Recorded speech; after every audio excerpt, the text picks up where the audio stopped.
Okay. Question number 27.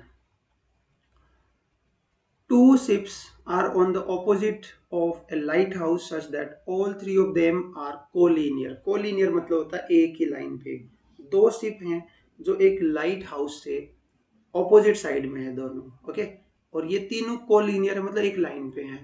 The angles of depression of the two ships from the top of the light house are 30 degree and 60 degree. Fine. आप एक चीज बताइए, जिसका angle of depression 30 degree है, basic सी बात है वो ज्यादा दूर होगी, और जिसका 60 डिग्री है वो नजदीक होगी. तो ये अगर अपने पास एक लाइट हाउस है तो ये मान लो 30 डिग्री वाली बोट है यहाँ पे, लेट्स से शिप 1, और 60 डिग्री वाली इसके थोड़ा नजदीक होगी, ये होगी शिप 2, और ये लाइट हाउस है. क्यों? क्योंकि देखो लाइट हाउस के ऊपर यहाँ पे कोई बैठ के देख रहा है. अगर कोई शिप उससे दूर है तो उसको यहाँ से ये कम ही एंगल बनाना होगा. एंगल ऑफ डिप्रेशन ये होता है. ओके. तो ये 30 डिग्री दिया हुआ है आपको, और ये वाला एंगल ऑफ डिप्रेशन दिया हुआ है 60 डिग्री.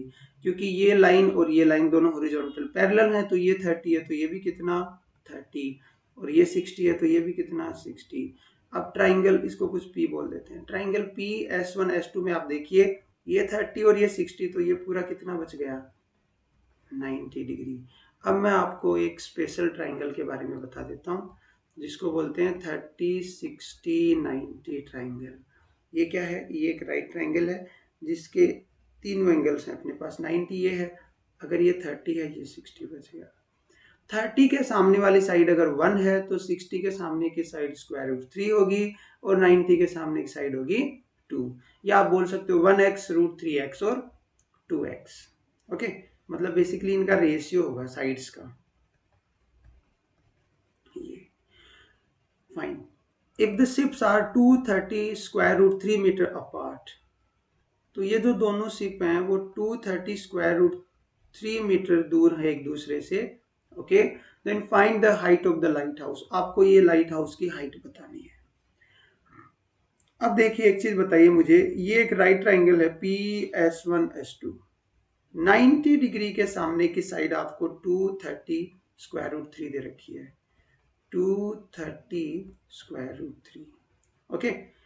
आप या तो 30 के सामने की साइड निकालो. 30 के सामने की साइड ये मत समझना, क्योंकि हम बात कर रहे हैं बड़े ट्राइंगल की PS1 S2 की. तो 30 के सामने की साइड ये है ट्राइंगल PS1 S2 में. ओके. या फिर आप 60 के सामने की साइड, जो कि कौन है PS1. बात हो रही है बड़े ट्राइंगल की, तो अभी हम इसको इन्वॉल्व नहीं करेंगे अंदर वाली साइड को. क्लियर? इसको मिटा देता हूं.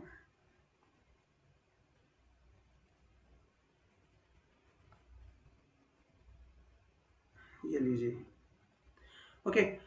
तो चलो मैं 30 के सामने की साइड निकाल लेता हूं, जो कि ये वाली होगी PS2. तो 2 की वैल्यू 230 स्क्वायर रूट 3 है, तो 1 की वैल्यू कितनी होगी 115 स्क्वायर रूट 3. मुझे बेसिकली निकालना था PL, height of the light house. अब उसमें क्या करें, फिर से एक ट्राइंगल मिल गया PLS2, उसको बना लेते हैं यहाँ पे PLS2. ये P, ये L और ये S2. PS2 की लेंथ अभी अपन ने निकाली 115 स्क्वायर रूट 3. ये 90 डिग्री है और ये 60. आप इस ट्राइंगल में फिर से देखिए 30 60 90 आपको फिर दिख रहा है. कैसे दिख रहा है? ये 90 है 60 तो ये 30. बेसिकली आपको निकालना है 60 के सामने की साइड. 90 के सामने की साइड आपको दे रखी है 115 स्क्वायर रूट 3, और 60 के सामने की साइड होती है स्क्वायर रूट 3. ये 2 की वैल्यू है, ये आपको स्क्वायर रूट 3 की वैल्यू चाहिए. तो 115 स्क्वायर रूट 3 डिवाइड बाई 2, इस 2 से डिवाइड किया और इस रूट 3 से मल्टीप्लाई कर दिया. आप चेक कर लेना, आंसर आएगा 172.5.